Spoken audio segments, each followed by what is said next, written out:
Hello વિદ્યાર્થી મિત્રો, આપણે લાસ્ટમાં કંજક્શન્સ એ ભણ્યા. હવે આપણે ભણવાના છીએ મોડેલ ઓક્ઝિલરીઝ એટલે મોડેલ્સ. મોડેલ્સનું ગુજરાતી સહાયકારક ક્રિયાપદો એવું થાય.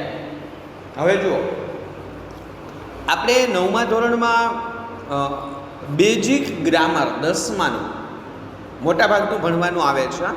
એટલે 9થમાં ધોરણ 9માં જે ગ્રામર્સ અત્યારે આપણે બેઝિક ભણી રહ્યા છીએ, માનો કે શરૂઆતમાં આપણે આર્ટિકલ, પ્રોનાઉન, આ પછી જેન્ડર, આ બધું ભણ્યા છીએ.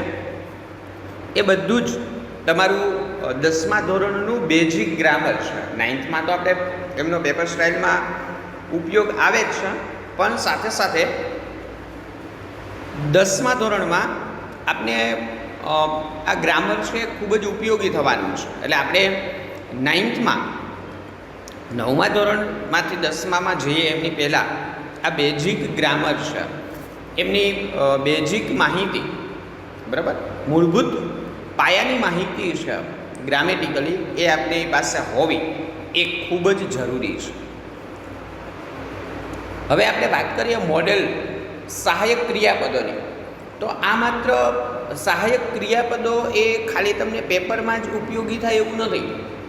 તમારે ઇંગ્લિશ બોલવું છે, તમારે ઇંગ્લિશ કોઈ બોલે છે ને એમને આપણે સમજવું છે, તો એ બોલવા અને સમજવા માટે પણ આ સહાયક ક્રિયાપદો છે એમની ખૂબ જ જરૂરિયાત છે. હવે પર્ટિક્યુલરલી આ સહાયક ક્રિયાપદો છે એમનો વાક્યમાં કોઈ ગુજરાતી નહીં થાય, પણ આ શબ્દો જો વાક્યની અંદર આવે તો એ વાક્યમાં એક ચોક્કસ પ્રકારનો ભાવાર્થ દર્શાવતા હોય છે, બરાબર. એટલે આપણે ભણવા જઈ રહ્યા છીએ સહાયક ક્રિયાપદો અથવા તો સહાયકારક ક્રિયાપદો. પહેલાં જો ટુ બીના રૂપો છે, am, is, are, shall, will, should, would, એ બધા shall, will, am, is, are, do, does, did, have, has, had, બરાબર. ટુ હેવના અને ટુ બીના રૂપો છે, એક કાળ મુજબ વાક્યની અંદર મુકાય. હવે આપણે વાત કરીએ છીએ મોડેલ્સની, એટલે કે સહાયક ક્રિયાપદોની.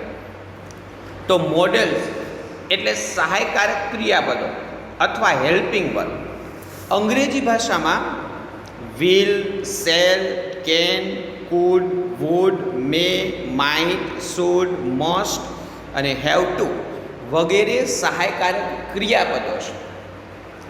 અને આ જે સહાયકારક ક્રિયાપદો છે એ મેં તમને વાક્યમાં કહ્યું એ રીતેથી આમનું પર્ટિક્યુલરલી ચોક્કસપણે વાક્યમાં કોઈ ગુજરાતી નહીં થાય. આ જે સહાયક ક્રિયાપદો છે એમને આપણે વાક્યમાં જ્યારે લખીએ છીએ ત્યારે વાક્યમાં આ સહાયક ક્રિયાપદો છે એમનું કોઈ ચોક્કસપણે ગુજરાતી નહીં થાય, પણ આ જે સહાયક ક્રિયાપદો છે એમને જ્યારે આપણે વાક્યની અંદર લખીએ છીએ ત્યારે એ વાક્યનો એક ચોક્કસ ભાવાર્થ એ દર્શાવશે. વાક્યમાં એક ચોક્કસ પ્રકારની પરિસ્થિતિ છે એમને આ જે ક્રિયાપદો છે એ સામાન્યતઃ રજૂ કરશે, બરાબર. એટલે આપણે વાત કરીએ છીએ સહાયક ક્રિયાપદોની અને ભણવા જઈ રહ્યા છીએ. હા વિદ્યાર્થી મિત્રો, તો પર્ટિક્યુલરલી સહાયક ક્રિયાપદો છે એ વાક્યની અંદર ચોક્કસ પ્રકારની પરિસ્થિતિ છે એમને રજૂ કરતા હોય છે. સેન્ટેક્સ, વાક્ય રચના, જો બધા જ સહાયક ક્રિયાપદો છે એમની વાક્ય રચના ફિક્સ છે. બંને વોઇસમાં હોય, એક્ટિવ વોઇસમાં પણ હોય અને પેસિવ વોઇસમાં પણ હોય. એ આપણે એક્ટિવ પેસિવ ભણ્યા ત્યારે સહાયક ક્રિયાપદ મોડેલ ઓક્ઝિલરીઝથી બનતા વાક્યો છે એમને પેસિવ વોઇસમાં રૂપાંતર કઈ રીતેથી થાય એ આપણે ઓલરેડી એક્ટિવ પેસિવમાં શીખી ચૂક્યા છીએ, બરાબર છે. હવે જો એક્ટિવ વોઇસનું વાક્ય હોય ને તો એમની વાક્ય રચના MA+V1 ટૂંકમાં લખી છે. એટલે હું અહીંથી તમને લખ્યું છે એટલું જ નહીં, એમની સિવાયનું ઘણું બધું વધારે સાથે સાથે બોલીને સમજાવવાનો છું, એટલે થોડું સાંભળવામાં ધ્યાન આપજો. MA+V1 એટલે જો સહાયક ક્રિયાપદ વાક્યની અંદર આવતું હોય તો એની એક્ટિવ વોઇસની વાક્ય રચના આ રીતની હશે. કર્તા પ્લસ એમએ, એમએ એટલે મોડેલ ઓક્સિલરીઝ, બરાબર, મોડેલ પ્લસ V1 ક્રિયાપદનું મૂળ રૂપ.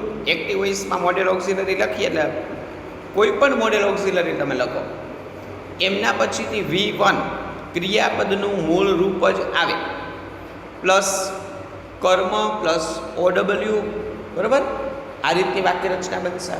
પછી જો વાક્ય પેસિવ વોઇસનું હોય, બંને વોઇસમાં હોઈ શકે મોડેલ ઓક્સિલરીનો ઉપયોગ, તો જો વાક્ય છે એ એક્ટિવના બદલે પેસિવ વોઇસમાં હોય તો એમની વાક્ય રચના આ રીતની હશે.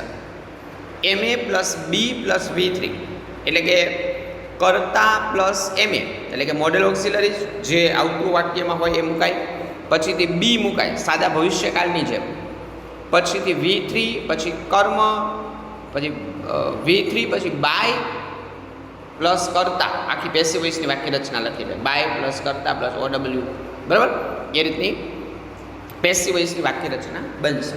હવે આપણે વાક્ય રચના કરતાં મોડેલ ઓક્સિલરી સમજવા પહેલાં સમજીએ એટલે વાક્ય રચના એમની આપણે ઓટોમેટિક સમજાશે. પહેલું મોડેલ ઓક્સિલરી આપણે ભણવાના છે કે શુડ, SHOULD, શુડ, નૈતિક ફરજ દર્શાવવા.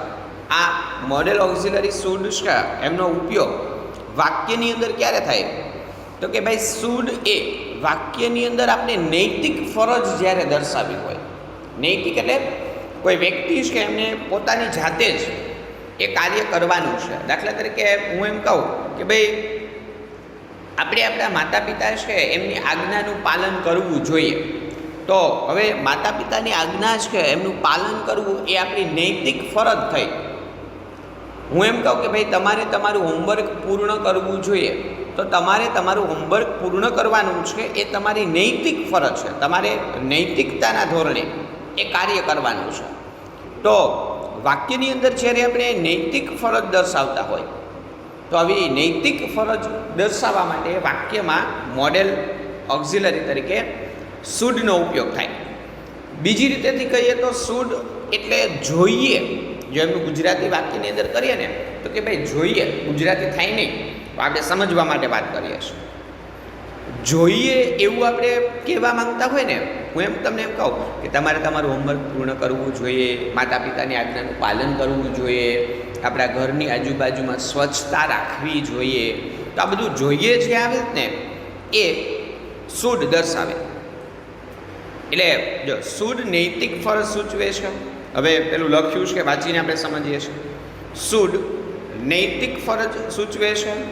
કોઈ ક્રિયા કરવાની આપણી ફરજ છે, કોઈ ક્રિયા કરવી એ આપણી પોતાની ફરજ છે તેવું સૂચવવા માટે શુડનો ઉપયોગ થાય છે. આપણે એવું વાક્યની અંદર સૂચવવું છે કે ભાઈ કોઈ ક્રિયા કરવી એ આપણી ફરજ છે. ક્યારેક સલાહ આપવાના અર્થમાં પણ શુડ વપરાય છે. ક્યારેક તમારે કોઈ વ્યક્તિને સલાહ આપવી છે, માનો હું તમને સલાહ આપું કે ભાઈ તમારે દરરોજની 2 કલાક વાંચવું જોઈએ, તો મેં તમને સલાહ આપી વાંચવા માટેની. તો ક્યારેક આપણે સલાહ આપતા હોય તો સલાહ આપવા માટે પણ વાક્યની અંદર મોડેલ ઓક્સિલરી તરીકે શુડનો ઉપયોગ થાય. એટલે નૈતિક ફરજ દર્શાવવા માટે, સલાહ કે સૂચન આપવા માટે વાક્યની અંદર શુડનો ઉપયોગ થાય. પછી જો નોટ, યાદ રાખવા જેવી બાબત, શુડનો ઉપયોગ વર્તમાનકાળ કે ભવિષ્યકાળમાં પણ થાય છે. શુડ છે એમનો ઉપયોગ વર્તમાનકાળ કે પછી ભવિષ્યકાળમાં પણ બંને કાળમાં એમનો ઉપયોગ થાય છે. એક્ઝામ્પલ્સ, કેવા વાક્યો બને શુડ મોડેલ ઓક્સિલરીને લઈને? દાખલા તરીકે we should obey the elders. Elders એટલે મોટા, આપણાથી મોટેરા છે. આપણે મોટાઓની આજ્ઞા, ઓબે એટલે આજ્ઞાનું પાલન કરવું જોઈએ. આપણાથી મોટા લોકો છે એમની આજ્ઞાનું પાલન કરવું જોઈએ. તો આપણી ફરજ છે, આપણી નૈતિક ફરજ થઈ. આપણાથી મોટા લોકો છે એમની આજ્ઞાનું પાલન કરવું એ આપણી નૈતિક ફરજ થઈ. બીજું, the student should go to school daily. વિદ્યાર્થીઓએ દરરોજ સ્કૂલે જવું જોઈએ. એમની ફરજ છે ભાઈ, ભણે તો દરરોજ સ્કૂલે જવું જોઈએ ને, બરાબર? તો દરરોજ સ્કૂલે જવું એ એમની નૈતિક ફરજ થઈ. એટલા માટે the student should go to school daily, વિદ્યાર્થીઓએ દરરોજ સ્કૂલે જવું જોઈએ. તો શુડ જો અંડરલાઇન કરીને આપેલો શબ્દ છે એ નૈતિક ફરજ દર્શાવે. જો હવે વાક્યની અંદર પર્ટિક્યુલરલી એમનું કોઈ ગુજરાતી નથી થતું, પણ એક નૈતિક ફરજ દર્શાવે છે. We should not cut the tree, આપણે વૃક્ષો કાપવા ન જોઈએ.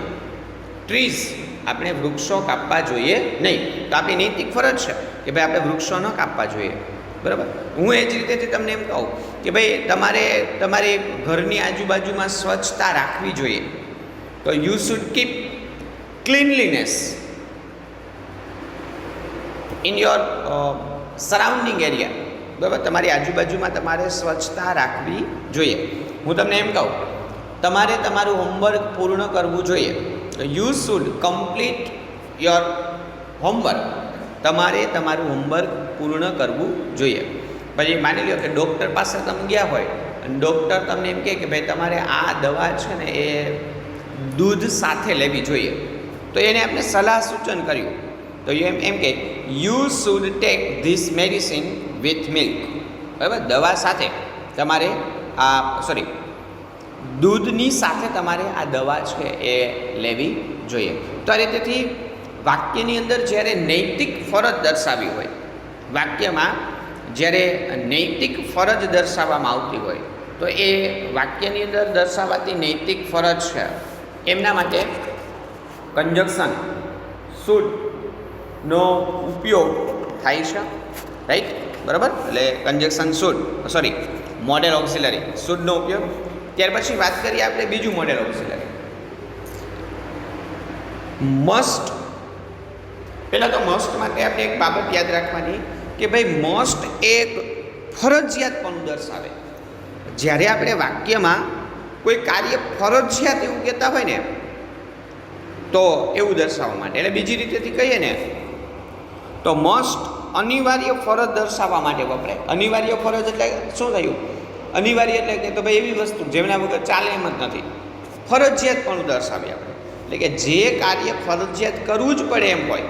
કોઈ કાર્ય છે પણ હવે જો શુડ કહીએ ને તો નૈતિક ફરજ, તમારે એમ કહું કે ભાઈ ના તમારે આ કાર્ય કરવું જોઈએ, પણ મસ્ટ કહીએ ને તો એનો અર્થ એવો થાય કે તમારે આ કાર્ય છે એ ફરજિયાતપણે કરવું જ જોઈએ. એવું જ્યારે આપણે વાક્યની અંદર દર્શાવીએ છીએ ત્યારે વાક્યમાં એવું દર્શાવવા માટે મસ્ટનો ઉપયોગ. પછી જો આગળ જે કાર્ય ફરજિયાત કરવું જ પડે એમ હોય ત્યારે મસ્ટ વપરાય છે. પછી દ્રઢ નિર્ણય કે ભારપૂર્વકની સલાહ દર્શાવવા માટે, કોઈ આપણે દ્રઢ નિર્ણય મક્કમતાપૂર્વક કોઈ નિર્ણય દર્શાવતા હોય કે ભારપૂર્વકની સલાહ આપતા હોય પણ ખૂબ ભારથી એટલે એની ઉપર આમ વજન દેવાનું નથી, બોલવામાં આપણે ફરજિયાત પણ દર્શાવતા હોય સલાહ આપવા માટે, ત્યારે મસ્ટનો ઉપયોગ થાય છે. જો એમના ઉદાહરણ દાખલા તરીકે people must pay taxes. Taxes એટલે પેલું ટેક્સી નહીં, કરવેરા. લોકોએ કરવેરા પે એટલે ચૂકવવું. લોકોએ કરવેરા ચૂકવવા જોઈએ, ચૂકવવા જ જોઈએ. બરાબર. ફરજિયાત થઈ ગયું, અનિવાર્ય ફરજ છે. નહીં ચૂકવો તો તમારી પર કાર્યવાહી થશે. બરાબર. આપણે કંઈ કરવેરા ચૂકવવાનો પ્રશ્ન નથી, પૈસા હોય એમની આગળનો પ્રશ્ન છે, આપણે તેની કંઈ ચિંતા નથી. એટલે પીપલ મસ્ટ પે ટેક્સીસ, લોકોએ કરવેરા ચૂકવવા જોઈએ. જો ન ચૂકવવામાં આવે તો એમની કાર્યવાહી થાય. પછી બીજું, the room is full of gas, you must not burn match stick. Match stick એટલે દિવાસળી. અને the room is full of gas, આ રૂમ છે એ ગેસથી ભરેલો છે, ગેસનો બાટલો લીક થયો છે, આખા રૂમમાં ગેસ ફેલાયેલો છે.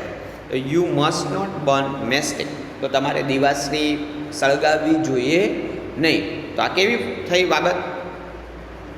અનિવાર્ય સંજોગો થયા. બરાબર. તો આવી રીતેથી કોઈ કાર્ય અનિવાર્ય છે એવું જ્યારે આપણે વાક્યની અંદર દર્શાવવું છે ત્યારે હવે જુઓ, હું તમને એમ કહું ને વાક્યની અંદર કે ભાઈ you should complete your work, તમારે તમારું કાર્ય છે એ પૂર્ણ કરવું જોઈએ, તો ત્યાં તમારી એ નૈતિક ફરજ થઈ.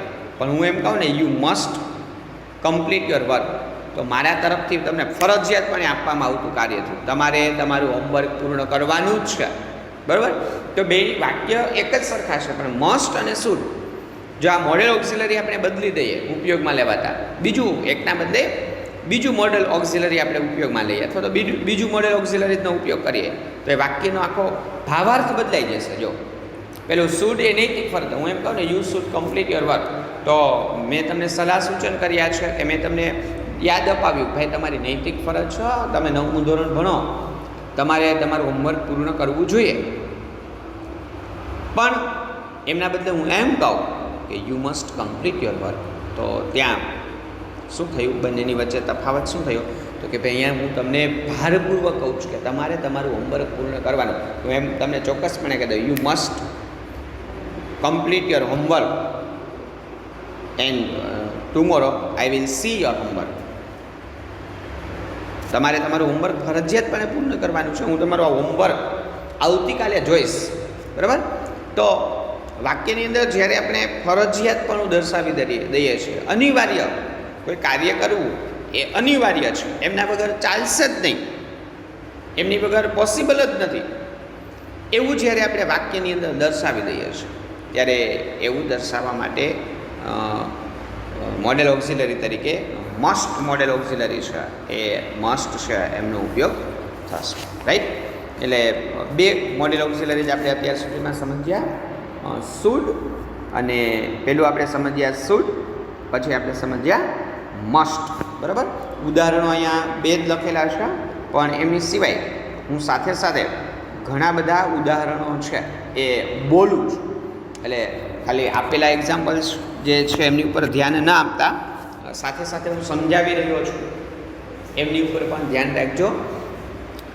ત્રીજું મોડેલ ઓક્સિલરી છે હેવ ટુ, ફરજ પાડવી હોય. માનો કે કોઈ હેવ ટુનો ઉપયોગ ક્યારે થાય? જો આમનું કોઈ ગુજરાતી નહીં થયો, ખાલી હેવ નહીં, ખાલી હેવ તો પછી પેલા કાળ મુજબ આવશે પૂર્ણ વર્તમાન કાળમાં. હેવ ટુ પહેલામાં જો પેલું નૈતિક ફરજ દર્શાવે, બીજું અનિવાર્ય ફરજ અથવા તો અનિવાર્ય બાબત દર્શાવશે. પણ હેવ ટુ છે ને ફરજ પાડવી, કોઈ એટલે મસ્ટની જેમ જ વપરાય, પણ મસ્ટ કરતાં થોડુંક વધારે ભારપૂર્વક. કોઈ કાર્ય કરવા માટે કોઈ વ્યક્તિને આપણે જ્યારે ફરજ પાડીએ કે ભાઈ તમારે આ કાર્ય છે ફરજિયાતપણે આમ જ કરવાનું છે, અથવા તો આટલું કામ આટલા સમયમાં પૂરું થઈ જ જવું જોઈએ, આવી રીતેથી કોઈને ફરજ પાડવામાં આવે ત્યારે કોઈ કાર્ય ફરજિયાતપણે કરવાની ફરજ પડે ત્યારે મસ્ટની જેમ જ હેવ ટુ વપરાય છે. કાળ પ્રમાણે હેવના રૂપો બદલાય છે. હવે હેવ છે અને કાળ પ્રમાણે આપણે ઉપયોગમાં લઈએ તો જો વર્તમાન કાળ હોય તો હેવ ટુ અથવા તો હેઝ ટુ કરતા મુજબ, ભવિષ્યકાળ હોય તો સેલ અને વિલ સાથે હેવ ટુ, અને ભૂતકાળ હોય તો હેડ ટુનો ઉપયોગ થાય. બરાબર. પૂર્ણ ભૂતકાળ હોય તો. હવે ક્યારે હેવ ટુનો ઉપયોગ થશે હજુ આપણે એમને વિસ્તૃત થોડું સમજીએ. માની લ્યો કે હું તમને એમ કહું કે ભાઈ તમારે મને 10 રૂપિયા આપવા જ પડશે, આપવાની હું તમને ફરજ પાડતો હોય ત્યારે તો ફરજ પાડવી પડે છે, એટલા માટે હેવ ટુનો ઉપયોગ. જો પેલું એક્ઝામ્પલ જો, today is not a holiday. Holiday એટલે રજાનો દિવસ, આજે રજાનો દિવસ નથી. I have to go to school, મારે સ્કૂલે જવું જ પડશે. તો મારે જવું એ ફરજિયાતપણે જશે, ફરજિયાતપણે મારે સ્કૂલે જવું પડશે કેમ કે આજે રજાનો દિવસ નથી. એટલે આવી રીતેથી ફરજ પાડવામાં આવે જ્યારે કોઈને કોઈ કાર્ય કરવા માટેની ફરજ પાડવામાં આવતી હોય ત્યારે. જો હું તમને એમ કહું ને you have to complete your work, તો મેં તમને તમારું કામ પૂર્ણ કરવા માટેની ફરજ પાડી કે તમારે તમારું કાર્ય છે પૂર્ણ કરવું જ પડશે. બરાબર. અનિવાર્ય બાબત થઈ ગઈ. અથવા તો મેં તમને કાર્ય કરવા માટે ફરજ પાડી, મેં તમને એમ કહી દીધું કે તમારે આ વાક્ય 5 વાર લખવું જ પડશે. You have to write this sentence 5 time. બરાબર. તમારે આ વાક્ય 5 વાર લખવું જ પડશે. આ રીતેથી કોઈ કાર્ય કરવા માટે જ્યારે આપણે કોઈ વ્યક્તિને ફરજ પાડી દઈએ છીએ કે ભાઈ તમારે આમ ફરજિયાતપણે આ રીતનું કાર્ય કરવું જ પડશે, ત્યારે વાક્યની અંદર હેવ ટુનો ઉપયોગ. જો વધારે આપણે એમના ઉદાહરણો જોઈએ. Yesterday was not a holiday, I had to go to school. ગઈકાલે ભૂતકાળમાં પેલું વર્તમાનકાળનું વાક્ય હતું, એમને જો આપણે ભૂતકાળમાં લખીએ તો yesterday was not a holiday, ગઈકાલે રજાનો દિવસ ન હતો. I have to go to school. મારે સ્કૂલે જવું જ પડ્યું હતું. અને ત્રીજું વાક્ય, I have to wear school uniform every day. જો માનો કે સ્કૂલ યુનિફોર્મ છે તો આપણે પહેરવો ન ગમતો હોય, પણ સ્કૂલ તરફથી પહેરવા માટેની આપણે ફરજ પાડવામાં આવે જ ને કે ભાઈ સ્કૂલે તો ફરજિયાત યુનિફોર્મ પહેરીને જવાનું. શા માટે? તો કે ભાઈ બધા અલગ અલગ વિદ્યાર્થીઓ આવતા હોય તો બધા પાસે અલગ અલગ પ્રકારના કપડાં હોય, તો વળી કોઈની પાસે સારા કપડાં દરરોજ પહેરીને આવી શકે, વળી કોઈ વિદ્યાર્થી છે એમની આર્થિક પરિસ્થિતિ એવી ન હોય કે જે એવા સારા કપડાં પહેરી શકે, તો બધા વિદ્યાર્થીઓ છે એમને એકબીજાની દેખાદેખી ન કરે, બરાબર? એટલા માટે સ્કૂલ યુનિફોર્મ ફરજિયાત હોય.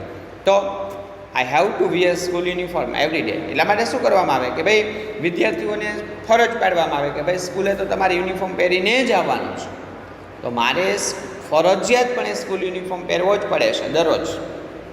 તો તમને એક કાર્ય છે સ્કૂલ યુનિફોર્મ પહેરવાનું, એ કાર્ય કરવાની તમને ફરજ પાડવામાં આવી છે. તો આ રીતેથી જ્યારે કોઈ કાર્ય કરવા માટે ફરજ પાડવામાં આવતી હોય ત્યારે મોડેલ ઓક્ઝિલરી તરીકે હેવ ટુનો ઉપયોગ થશે, બરાબર? 3 મોડેલ ઓક્ઝિલરીઝ થયા, શુડ, મસ્ટ અને હેવ ટુ. ત્રણેય ફરજ દર્શાવે છે. ત્યાર પછી આપણે વાત કરીએ, ત્રણેય ફરજ જ દર્શાવે, પણ જો અલગ અલગ પ્રકારની ફરજ. પહેલામાં નૈતિક ફરજ, બીજામાં અનિવાર્ય સંજોગો અનિવાર્ય ફરજ, અને ત્રીજામાં જરૂરિયાત પ્રમાણેની ફરજ, એટલે કે ફરજ પાડવામાં આવતી હોય ત્યારે, બરાબર? એટલે ત્રણેય ફરજ જ પાડે છે. ત્યારબાદ ચોથું modal auxiliary, would. Modal auxiliary would ઉપયોગ ક્યારે? કે ભાઈ ઈચ્છા દર્શાવવા માટે. જ્યારે વિલનું ભૂતકાળનું રૂપ વુડ થાય છે, પહેલાં તો એ યાદ રાખો, જે મોડેલ ઓક્ઝિલરી વિલ છે એમનું ભૂતકાળનું રૂપ એ વુડ થાય છે. ઈચ્છા, વિનંતી કે પસંદગી દર્શાવવા માટે વુડ વપરાય છે.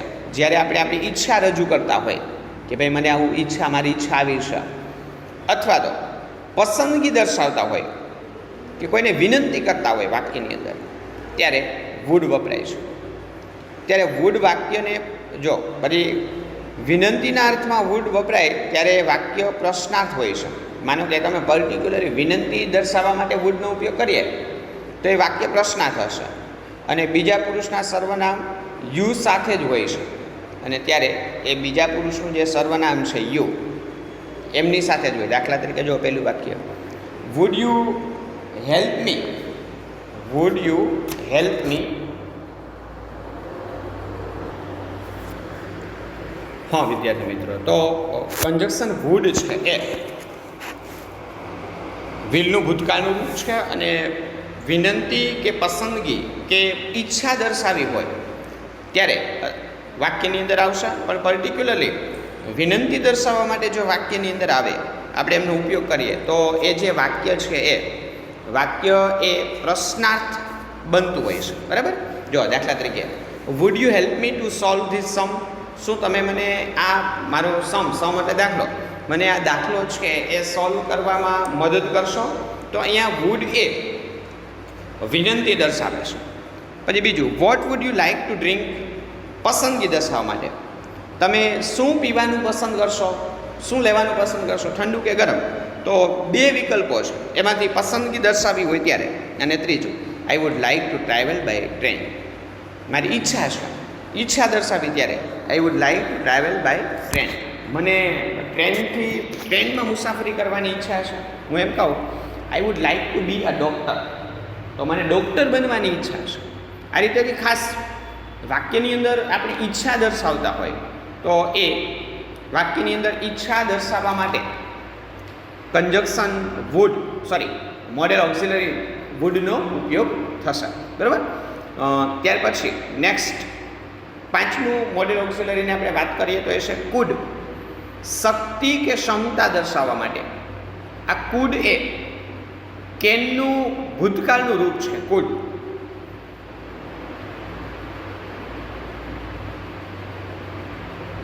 અને આ કુડ છે એ ઘણી વખત વિનંતી દર્શાવવા માટે વુડની જેમ જ ભાવાર્થ દર્શાવે છે. વાક્યમાં યુ કરતા સાથે પ્રશ્નાર્થ વાક્ય બનાવે છે. ટૂંકમાં તમારે કોઈ વ્યક્તિ છે એમની શક્તિ કે સામર્થ્ય દર્શાવવું હોય ત્યારે, પણ જો વર્તમાનમાં કોઈ વ્યક્તિ વ્યક્તિનું શક્તિ, કોઈ વ્યક્તિ પાસે શક્તિ છે કે વ્યક્તિ પાસે સામર્થ્ય છે એવું આપણે વર્તમાનમાં દર્શાવીએ તો એવું વર્તમાનમાં દર્શાવવા માટે કેનનો ઉપયોગ થાય. પણ જો ભૂતકાળની વાત કરતા હોય તો જો એમને આપણે ભૂતકાળમાં દર્શાવીએ તો એમના માટે કુડનો ઉપયોગ થશે. કુડ એ કેનનું ભૂતકાળનું રૂપ છે. બરાબર. ઉદાહરણો છે. દાખલા તરીકે જો I could walk very fast when I was young.